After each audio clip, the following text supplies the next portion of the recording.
So we are basically discussing TLB. What was TLB?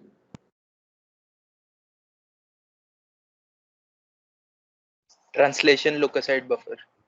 Okay. So what exactly this was? Address translation cache. Good. So translation look aside buffer, which is just a fancy name of our address translation cache.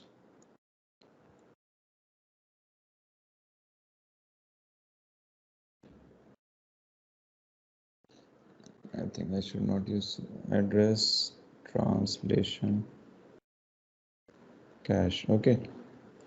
So we had seen why we need cache, because we were having the problem of double memory reference. We had to first, in order to serve a memory reference, we would have to first look into the page table, because page table itself is stored in memory.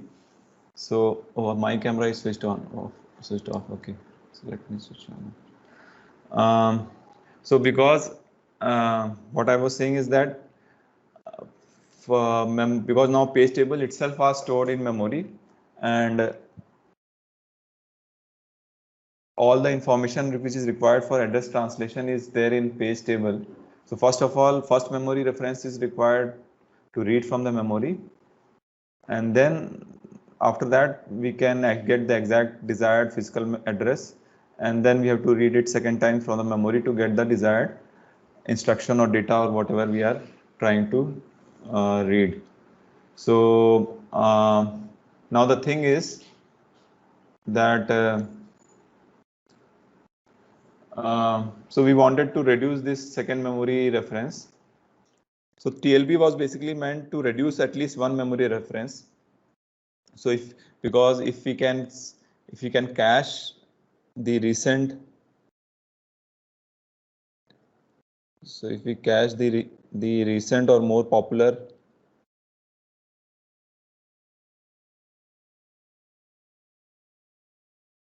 address translations, then we don't need to read into the page table, and we don't have to access the memory for that information. And because we know most of the programs exhibit two characteristics, program exhibit two characteristics. One is spatial locality, another is temporal locality. So that is what enables cache to work well. So the same thing will happen with TLBs also, because programs will be accessing either arrays or they will be running in a loop.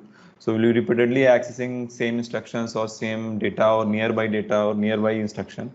So if we have already fetched one page, probably we don't have to again, and that information is already available in TLB, then we don't have to again read into memory to get that information. So that was the idea. So so TLB, let us just discuss how TLB is organized and what are the contents in the TLB.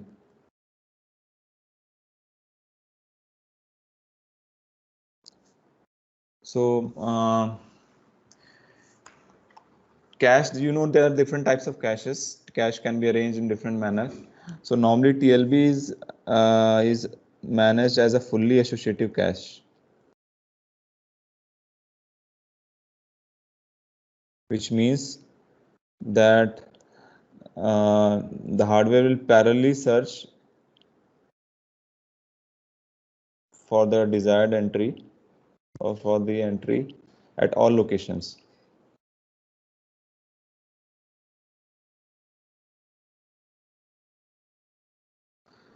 So so that means the TLB should store two things at least. What are those things? So it is looking for the page frame number. So your TLB entry is something like this. Your page table entry is something like this. You have page frame numbers corresponding to the virtual page number 0, virtual page number 1, virtual page number 2, and so on. Isn't it? And then you have some other bits. You have some other bits like valid bit, protection bit, and so on.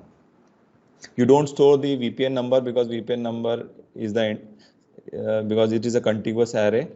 So this is your linear page table, which is nothing but an array only. So you don't need to explicitly store the virtual page number information, because that will be the index itself will serve as the virtual page number. But when you have to store into TLB, you have to explicitly store the virtual page number information also, because now you will be randomly accessing different pages from the page table. So and you are populating those entries into the TLB. So along with the page frame number, you have to also store the virtual page number also. So there will be different entries.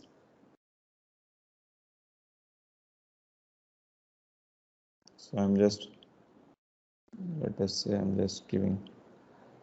So the ith entry will have one page number and its corresponding page frame number, and kth entry will have another virtual page number, and corresponding to that virtual page number, its physical frame number. So, and that's why you cannot parallelly search in all locations. So the is, because it is managed as fully associative cache, you can parallelly look, if you are looking for a particular virtual page number, you can parallelly search in from all locations and find whether that entry is there or not. Is that okay? What else do you need to have to store in the cache in TLB? Will that be sufficient? You need to store some other bits also. What will be that information? So valid bit information, whether the location exists in memory or not. So you mean the valid bit of the page table itself? I guess probably. So the valid bit of the page table itself. Okay. Does everyone agree with this? Sir, what about if that process is completed or not? Like if that process is complete, maybe we remove some of the pages from the cache. Good. So that is another problem that we'll have to handle.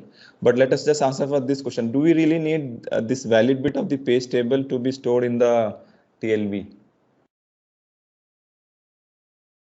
Because if this valid bit is 0, that means that page number is not a valid page. That page number is not being used. It is a free page, has not been yet allocated to the process. So whenever a reference to that page will happen, that reference itself will be terminated, because that is not a valid reference. So when that reference itself is terminated, that entry, that information is not useful. So that useful information will not be brought into the TLB itself in the first place, because that page is not being used. It's an invalid page. So why to bring that entry is not useful? So that the value that will be here will be a garbage value. So why should we populate a garbage value into the TLB? So that thing need not be there. So only valid pages will be brought into the TLB first of all. So we don't need to store the valid bit of the page table into this. But still we need a valid bit here, and unfortunately the name is same. Yes. We call a valid bit here, but this valid bit is different than the valid bit of the page table. So TLB valid bit is not same as the page table valid bit. So why do we need another valid bit in the TLB? So initially there will be random values in the table and you don't want to take those. Correct. So only once that entry is populated, you can set the valid bit. Set that valid bit. So initially when the system is booting up, let us say, or system has been freshly defragmented or whatever. So at that time, all the entries in the TLB should be invalidated. Should not be, because there will be some garbage, something value stored there, and to invalidate all those values, you need to have some bit information to know whether it is a valid information or not. So that's why we need a valid bit in TLB also, to indicate whether it refers to whether that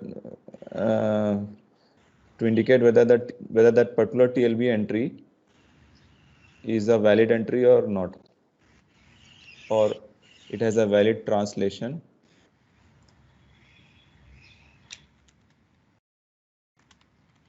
Into it or not. So if it has a valid translation, the value will be 1. If the valid bit is 0, that means there is no valid translation at that location of the TLB. Okay, any other thing? So now coming to the question, what happens when there is a context switch? What Varun said, if a process has terminated or if the process has been switched to another process. So one process was using the CPU and it was accessing its own pages, and now another process comes into the CPU. So when there is a context switch, what is the problem that you can get?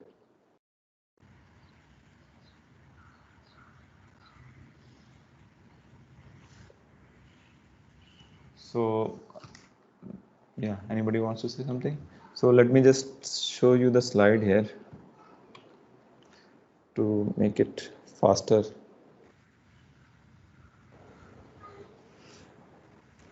So as you can see here, let us take two examples. We have process A and process B. Process A was running and it was accessing its own pages. And let us say at some point it accesses its virtual page number 10. So corresponding to this virtual page number 10, its page frame number, let us say, is 100. So that entry would be placed into the TLB. We will make it valid. We'll talk about this protection later on. Now, let us say there was a context switch. Process A was stopped and process B started executing. And process B will also have its own page numbers, and some of the page number may be the same because each has its own, the virtual address space of each page is independent, and the page numbering will be the same. So it may also happen to access the 10th page number of its own thing, and that may be located at some other physical frame, let us say 170. Now both have the same virtual page number but different page frame number, and both are valid. So that will cause a problem. So what should be, how this can be handled?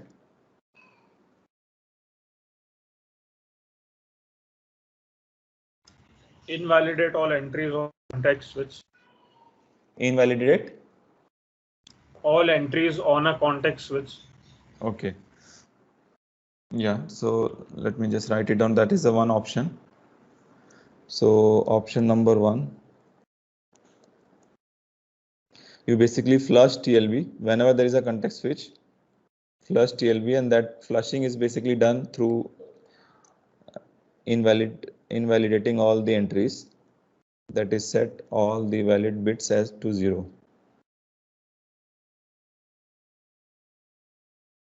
So by setting the valid bits to 0, you will invalidate all the entries.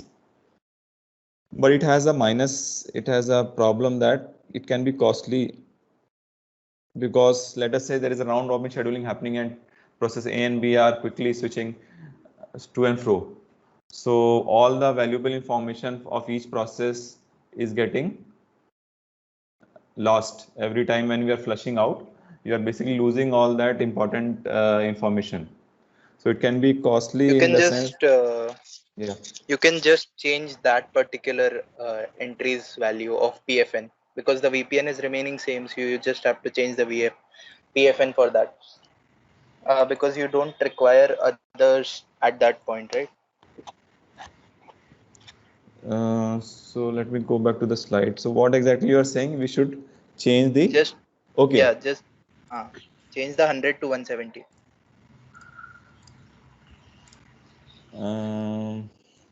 Okay. So that means no, the problem is there is another problem. Let us say the problem was this. Let us say when it tries to access virtual page number 10, right, and that may not be available at all. So it will first of all, it may not be there itself. So the current entry is only this. So it may mistakenly identify that this is the entry that is looking for. Okay, got it. So that is another problem. Before even if you populate it, it can accidentally understand that this is the entry which is there, and it will try to read it. So the disadvantage of this was it is costly to lose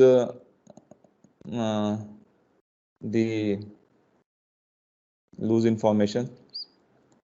So instead of that, we can have another bit which can indicate the process ID, or sometimes simply address space identifier. So we call it address space identifier. Process ID is little longer name, I think, because there can be many processes running. Address space identifier is just a shorter, maybe a half word or half int or what, unsigned int or whatever, some, so, or which requires lesser number of bits, I think. So by using either PID or address space ID, basically you can now be able to distinguish which of the entries belong to which of the process. So here process A is represented by the address space identifier 1 and process B is being represented by address space identifier 2. So by having these additional bits into our TLB, it simplifies our problem. We don't have to flush every time the TLB. Okay, let us come to that also option. So the option that we said, we can have the PID values, or sometimes a shorter form of PID, which is called address space identifier bits in the TLB. The third option which Ayush is suggesting is to save and restore TLB on context switch. That can be done, but again, that is not so efficient in the sense, again, saving and restoring the entire TLB is it will require a lot of memory access. So that is again almost same as saying flushing TLB. So so it's not so efficient in that sense. So second option is the one which is followed mostly. And there are other bits, like we had shown, there are protection bits also, like in your page table, sometimes, as we said, along with valid bits, you had other protection bits and permission bits or whatever, read write permission. So those informations may be useful information. So those informations also can be there in your, or should be there in your TLB, your permission bits or protection bits and so on. So this exact structure of the TLB is either defined by the hardware or the software. So that depends on who handles this, who manages this TLB, especially who handles the TLB miss. So there are two approaches. One is hardware itself manages everything, and another approach, the software or the OS tries to do some part of the managing of TLB. So in the first approach, generally is taken on complex instruction set architectures. There, the hardware itself is very complex. Hardware is capable to do complex things. So the entire responsibility of managing the TLB is given to the hardware. So hardware defines what should be the entry, what should be the TLB structure, what should be the page table structure.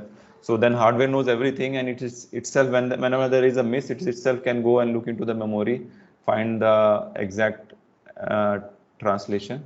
I think my camera has gone off, so let me switch on. Okay, so what I was saying, in those systems where the hardware has, those are called complex instruction set architectures, you must be aware of that. Hardware has a lot of capability. Hardware itself will define the exact page table as well as the structure of the TLB and all that. So it will know everything what should be done. It itself will go and look into the memory, track the entry, find it, and update the TLB. But the problem there is it's not so flexible, because hardware defines everything. OS does not has any flexibility to define its own page table or its own structure for the page table and so on. So on simpler architecture, like which are called reduced instruction set architecture, generally the TLB miss is done by the software, which is basically OS itself.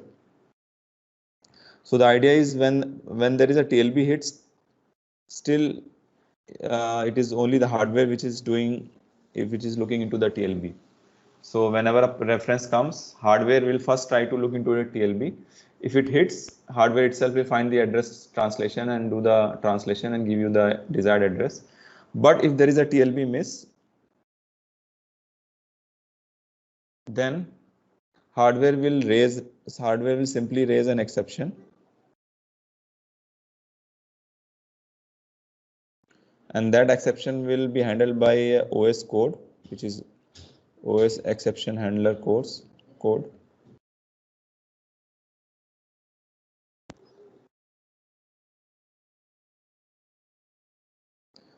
So it will basically find and update the TLB, find the,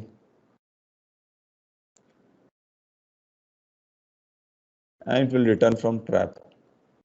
It will do return from trap. So again hardware will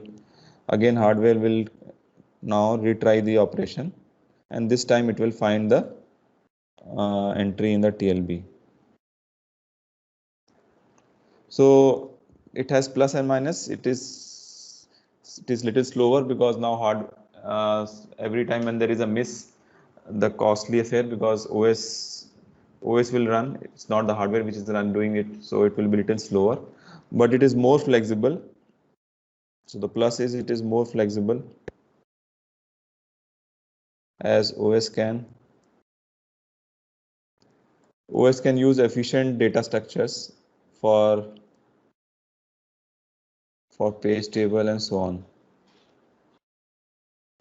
And it is all transparent to hardware now. It is not relying on the hardware. So hardware can be anything. Hardware does not need to know about the page table. So OS can decide what data structure he may want to use for page table and so, and it is basically giving more flexibility to OS, and that flexibility sometimes is needed, because so it's a good point to come to our next problem. So the problem number 2 that we discussed in paging was what? Yesterday we discussed Internal fragmentation. Yeah. So if we increase the page size, then we'll end up having internal fragmentation. So that's why we don't do it purposely. In order to avoid internal fragmentation or minimize internal fragmentation, we generally don't go for having a large page size. We generally trade off the page size to a smaller thing. But the problem with when you have a smaller smaller size page, then the real problem which comes is what we are talking about, the linear page table. If we are using a simple array for our page table, then our linear page table becomes too big.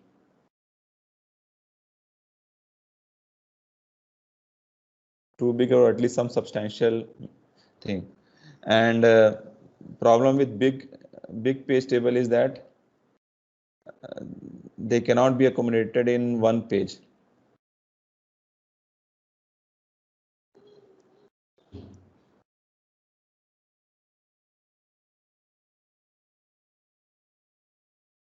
So there are two problems we are looking into it. First of all, the linear page table itself becomes too big. So we have taken this example many times. If you have a 32-bit virtual address space with with 4 kilobyte page size, and each entry in the page table is, let us say, 4 byte. Then we have already calculated this size of the page table earlier. What will be the size of the page table? 4 MB. It will be 4 MB. 2 to the power 32 divided by 2 to the power 12, which is the page size, multiplied by 4 bytes entry. So this comes to be,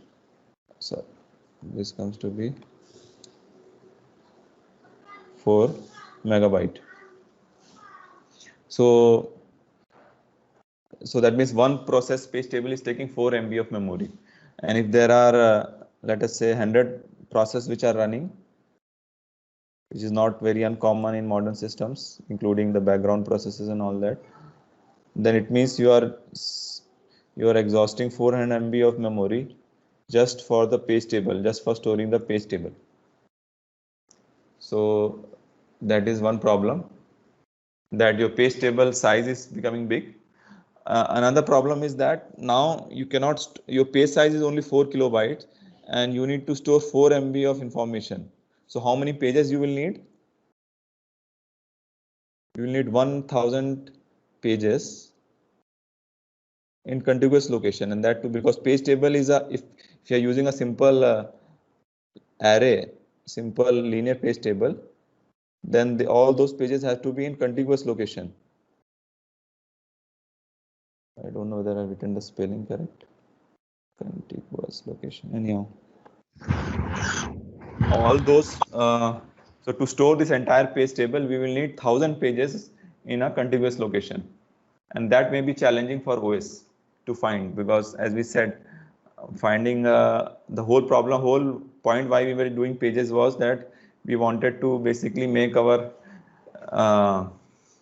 memory allocation simpler. So we can randomly take any page from any location and give to the different process. But here the page table itself is requiring that much contiguous memory. So it seems we are trying to solve our problem, but instead of solving our problem, we are basically complicating our solutions. So our problems are our solutions are more complicated than the original problem. So we tried to use paging to simplify the problem, to simplify our virtual address support. But now the page table paging has basically given birth to another problem, which is here that we are seeing here. So I hope you can appreciate the problem. So as we earlier said, one way to reduce the size of the page table was go on increasing the page size, make page size 1 MB. And then your page table will reduce. But then making a page 1 MB causes internal fragmentation, because let us say a process just needed 1 byte or 2 bytes of extra space, and then you have to basically give him the entire 1 MB of page. So the remaining 998 bytes will basically, or more than that, I think, will be basically getting wasted. So generally we don't want to take that approach. So we will try to solve this problem. So we can some observation can make us understand what we can do. So remember our virtual address space is not, it's a sparse address space. So we have some location for some part of the space is being used by code. Let us say some part is being used by heap and some part is being used by stack. And all these spaces are our free spaces. I have purposely, if you note, I have put some initial address of a virtual address space as a free or not valid space. So this is not used or basically invalid pages. But so this is a side point. Let me just cover this side point. Why do you think we should not start filling our code from the beginning, which is the virtual address 0? So beginning of our virtual address is 0. Why should we keep those location free? Why should not we fill it with code or heap or stack? I'm asking why should we normally while we were representing till now, we were putting everything, the code in the first segment. But I'm saying that generally some addresses in the beginning of our virtual address space is kept free. It's not used. Why do you think we should? This is a side point I just wanted to cover here.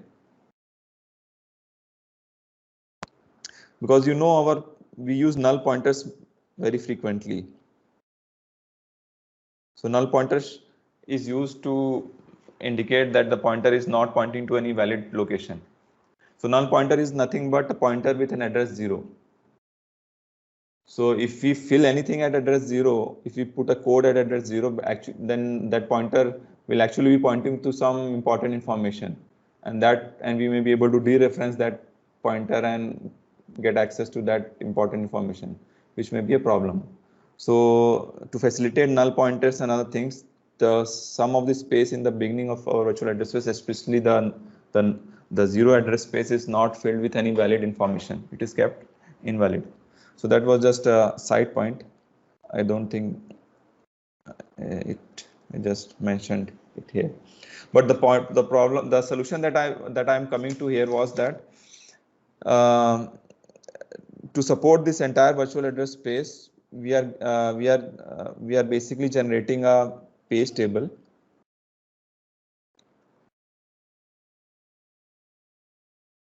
So there will be a page table for this virtual address space, and this page table will basically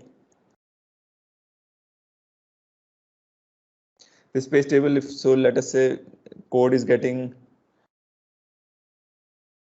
so initially there will be 0, and that is, let us say code is using two pages, and then again 0 0 0, and then heap is using 2 pages, and then again 0 0 0 0 0, and probably stack is using last 2 pages. So this stack is using the last 2 pages, this heap is using these 2 pages, and code is using these 2 pages. But the rest of all these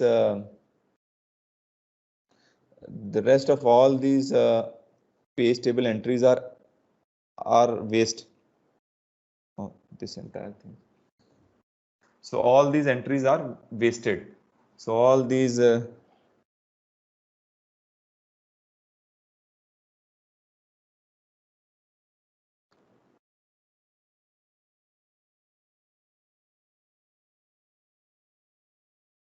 these many page table entries are basically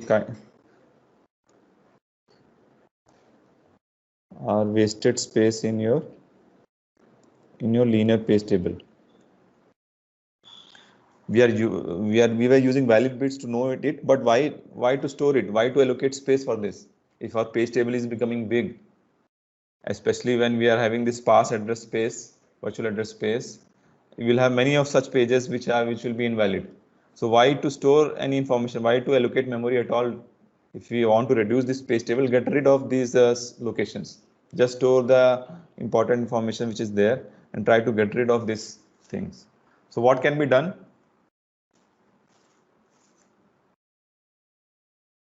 So how did we try it? How did the OS try to support virtual address space?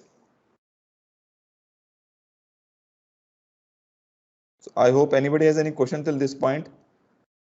I hope you have understood what is the problem and what is the hint of the solution that we are trying to convey.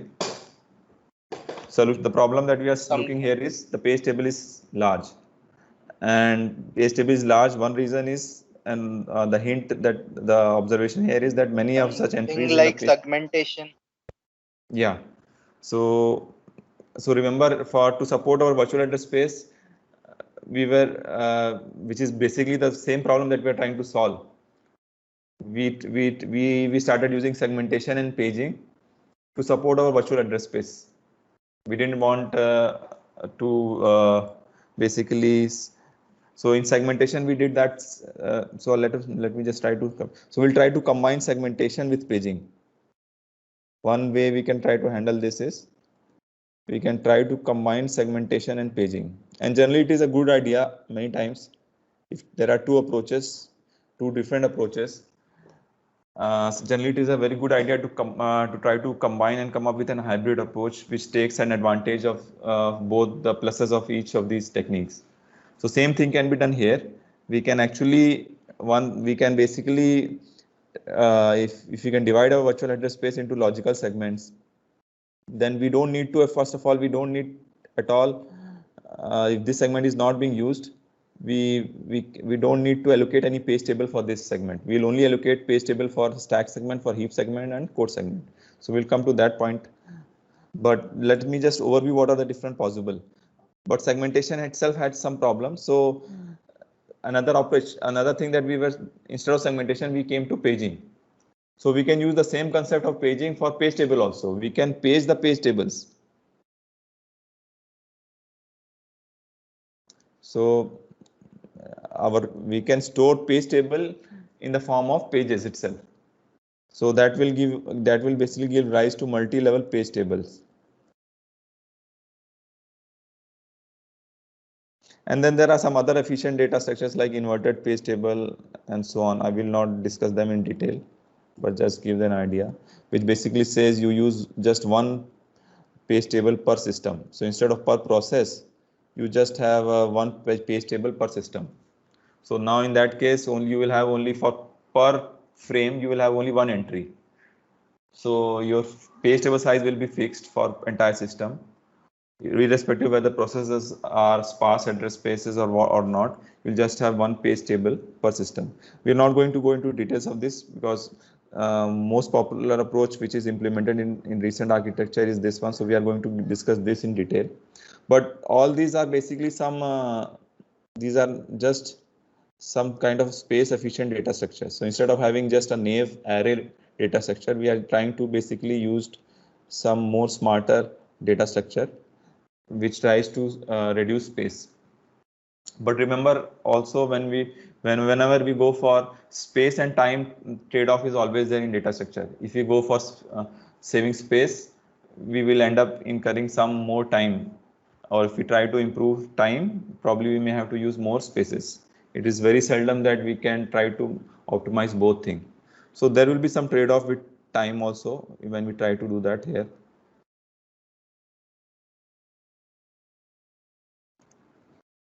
So before going to two, let us just discuss one in brief. So we will use segment. So we'll instead of abandoning our segmentation approach that we developed, we will use the segmentation approach. We'll now have logical segment, but each logical segment, that is our code, heap, and stack, will be now divided into fixed size pages.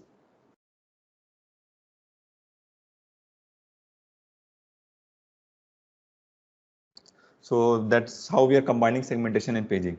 We'll keep segments, and now instead of dividing the entire virtual address space into pages, we'll just divide each segment into pages, fixed size pages.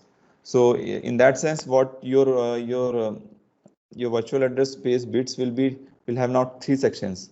So the lower order bits will be your offset bits, and your higher order bits will have two part. One, the top, the most significant bits will determine the segment, as we were doing earlier, 00 for code and 01 for heap and so on. And the remaining bits will be used to basically represent your virtual page number within that segment. So now each segment will have its own page table. So each segment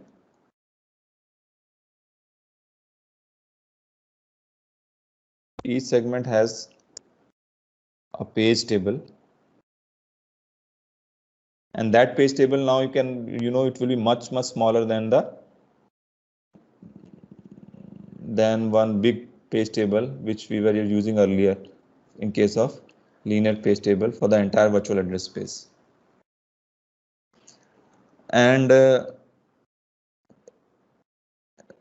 immediately a side point, no page table for unused segments. So whatever was wasted space, you won't need any page table for these segments at all. So no page table for unused segment. So that way also you'll reduce the size of the page table. And to support this, you will need the segment registers that we were using earlier, the base and bound registers. We will just use them again, but for a slightly different purpose. Those base register will store the physical address, and probably also the bound register will show the size of the page table of that segment. Earlier we were storing, those base register was storing the actual physical memory address of the starting location of that segment. But now we are not directly looking, we are going through one level of paging. So the base table register, the base register of that particular segment will first store the address of that page table of that segment, and within that page table we will have the information of the page frame number and size, and the bound register can store the size of the page table, so in order to validate whether the access is valid or not. So I hope you got an idea what this means. I'm not going to go into more detail. It's because I want to discuss the second approach in more detail, and we don't have a lot of time here. But this problem is not, there are minuses also. So it has similar problems as we had earlier for that we encountered during segmentation. So the problem of external segmentation can happen because each segment can be variable now. Each segment is a variable address, variable size. Your heap can be sparse segment. Your stack can be a sparse segment. Stack generally is not sparse, but heap at least is a sparse. Heap can be a sparse segment because you can allocate many things and then free up a lot of space in between. So you may end up having a large heap segment which has many unused location inside that. So so that problem will still be there, and also mainly the problem of allocating. You will have to allocate each page table contiguously.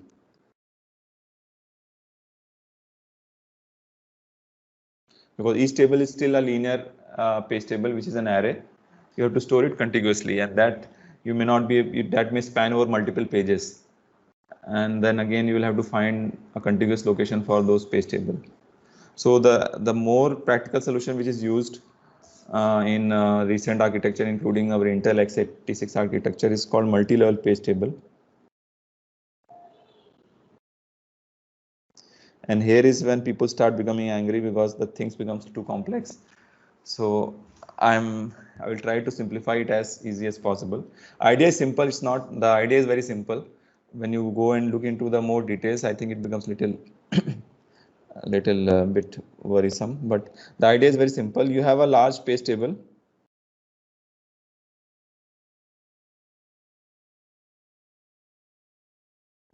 So you basically try to page this page table. So you divide this page table into fixed size pages. So let us say we divide it into, let us say 8 pages. So we have one here, then 2 here, 2 here, 2 here. Okay, so I have tried to divide. It may not be uniform, but I think you got the idea. So each of these chunks are fixed size, are basically page size. So whatever the size of the page that you are supporting, that your virtual memory is supporting, you divide our page table into into those chunks of pages. Okay, so so as we said, if there is code somewhere, so the first page may be being used, and then there may be some valid, so there will be some valid point entries here probably, and then there is a heap, so there will be some valid entry here, and then all these other pages will have 0, 0, 0 things. So what you do then, so this is, let us say, page 0, this page 1, page 2, page 3, 4, 5, 6, and 7. So probably the first 2 pages have some valid entries and the last page has some valid entries, and the remaining 2, 3, 4, 5, 6 don't have any valid entry. So you don't allocate space for these pages. You only, for your page table, you only store the first page, the second page, and the last page, and you get rid of these other pages. And the way you get rid of these other pages is, how do we create another level of directory for this, another level of indexing. So we call different books called different names. Going with Ramji's book, he gives it a term called page directory. So simple like telephone directory we have, or we have in the first page, it's in the even the telephone directory. In the beginning, we'll have the table of content or the indexing, which serves an index into the directory itself. So same thing here. So in this page directory will serve as an index into this page table. So this will tell, okay, the first page is a valid page, so it will have one entry here. Second page also is a valid page, so it will have one entry here. But the remaining 2, 3, 4, 5, 6, and 7, these are all invalid pages. Probably the last 7th page is a valid entry. So so this is basically pointing to this. This is pointing to this, and this is pointing to this. So what is basically this? So this is called page directory entry, or in the short form PDE. So it's same as page table entry, but now this is page table, so we have created another level. We are just giving it a different name, page directory entry. So this will have the page frame number of where this page table is being being basically stored. So this page table, this page will be stored to some particular frame number. So the address of that page table will be stored in this page directory entry, and then this is a valid bit to indicate whether is there a valid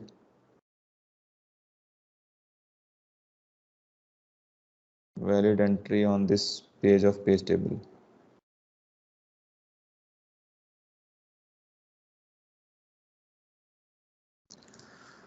So the idea is simple. You are basically, so what this is basically doing, maybe let me show you a slide here so it will become more clear.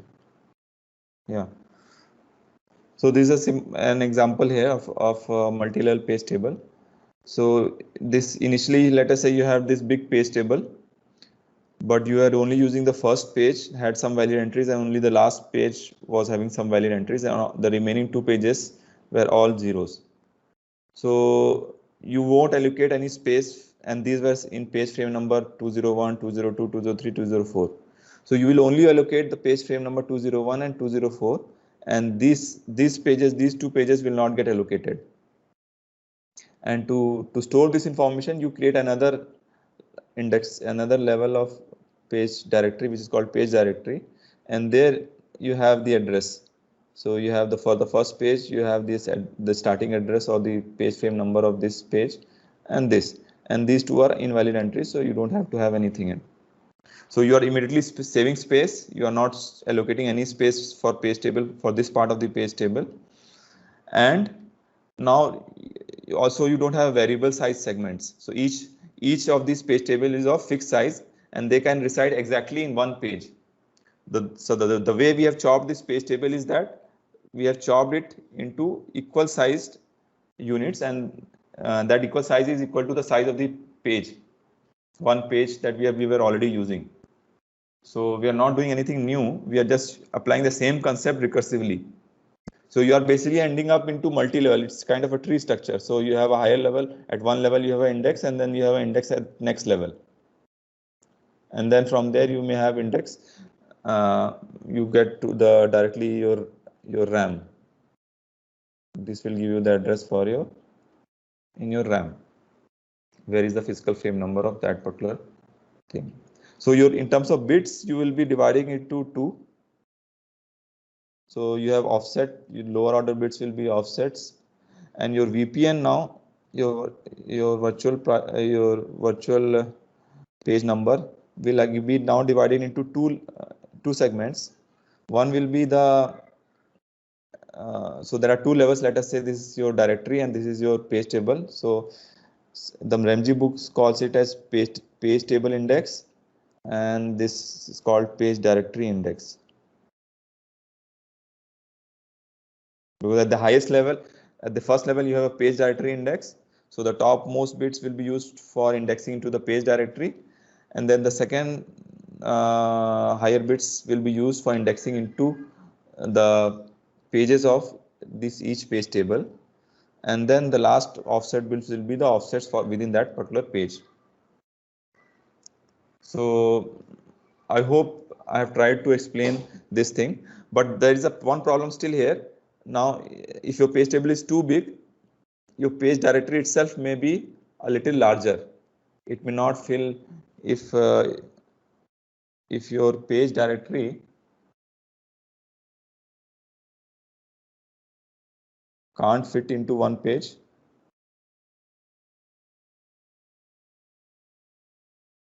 then you basically add one more level to split it into two. So you may end up having two levels instead of just one level. So you can go on, basically you want to divide your page table information so that each part can fit into just one single page. So if this page table is big enough, you further divide it into two. So you will end up basically getting one more level of indexing. This will have basically two,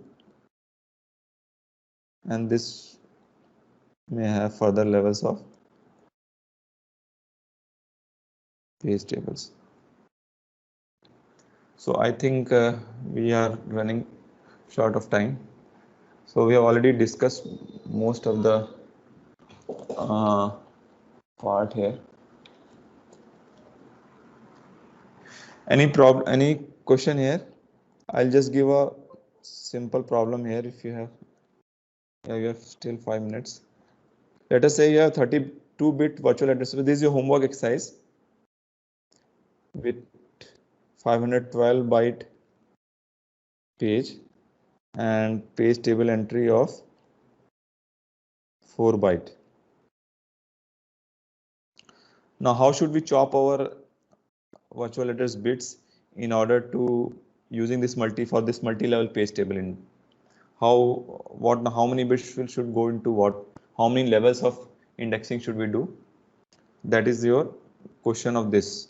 Giving this information, 30-bit virtual address space, 512 byte page size, and each page table entry is of 4 bytes.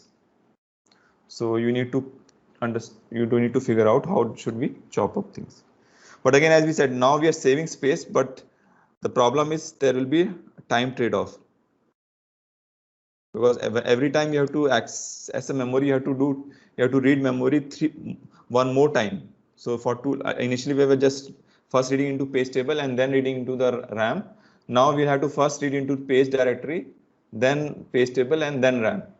But because we are using TLB anyhow, and that translation information will already be stored, so hopefully this time trade-off will be compensated adequately if TLB management is done good. Hopefully that may not be so much a problem. So generally our at least this 32-bit Intel x86 architecture uses this multi-level page table. I'm not aware about 64-bit because 64-bit is a too huge virtual address space. Probably they may be using some more smarter techniques to implement it. And it may be a good exercise to link to find out what that information is, what that technique is, if people are interested to know that. So, but I'll stop here. We have almost completed everything. Only one part of your virtual memory is remaining. Virtualizing the memory is remaining. We'll discuss that in the next class and in next week. And next week also we'll discuss some numericals to make you practice some questions, some quantitative questions that can come on this. And that will be hopefully the syllabus for your and some exam, mid-sem exam. So I'll take attendance. Anybody wants to ask any question, short, quick question?